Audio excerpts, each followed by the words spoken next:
పల్నాడు జిల్లా నూతన ఎస్పీగా మల్లికా గార్గ్ బాధ్యతలు చేపట్టారు. జూన్ 4న కౌంటింగ్ సజావుగా జరగడమే తమ ముందున్న మొదటి లక్ష్యమన్నారు. ప్రస్తుతం రాష్ట్రంలో జరుగుతున్న సంఘటనల కారణంగా శాంతి భద్రతలు అదుపు తప్పాయన్నారు.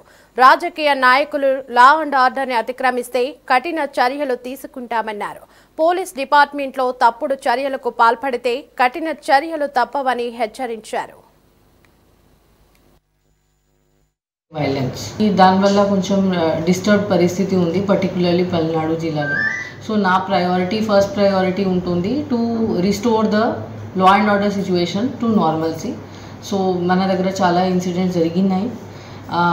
ఇప్పుడు ఇంకా ఏం ఇన్సిడెంట్స్ జరగకుండా చూడటం నా ఫస్ట్ ప్రయారిటీ ఉంటుంది. దాంతోపాటు peaceful counting process and next few days after counting. So that is my first priority.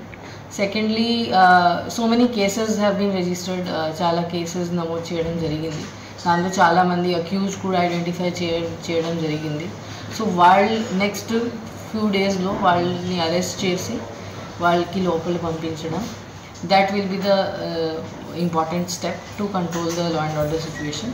దాంతోపాటు ఇంకా ట్రబుల్ మాంగర్స్ ఎవరు ఉన్నారు, మనకి ట్రబుల్సమ్ విలేజెస్ ఏమున్నాయి, దాని మీద గట్టిగా సర్వేలెన్స్ పెట్టడం, ప్లస్ మనకి చాలా ఫోర్స్ కూడా ఇవ్వడం జరిగింది పైనుంచి.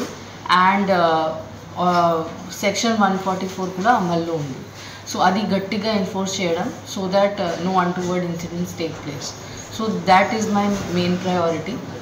And my request to all political persons, candidates, political parties and public, నా మెయిన్ రిక్వెస్ట్ ఇది ఉంటుంది దట్ మీరు లా అండ్ ఆర్డర్ది, రూల్ ఆఫ్ లాది పాలన చేయాలి.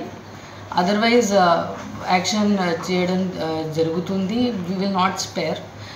ఎవరైనా ఉండొచ్చు, ఎంత పెద్ద వాళ్ళు ఉండొచ్చు, ఎనీ పార్టీ నుంచి ఉండొచ్చు, ఎనీ గ్రూప్ నుంచి ఉండొచ్చు, that is immaterial. If anybody violates the law,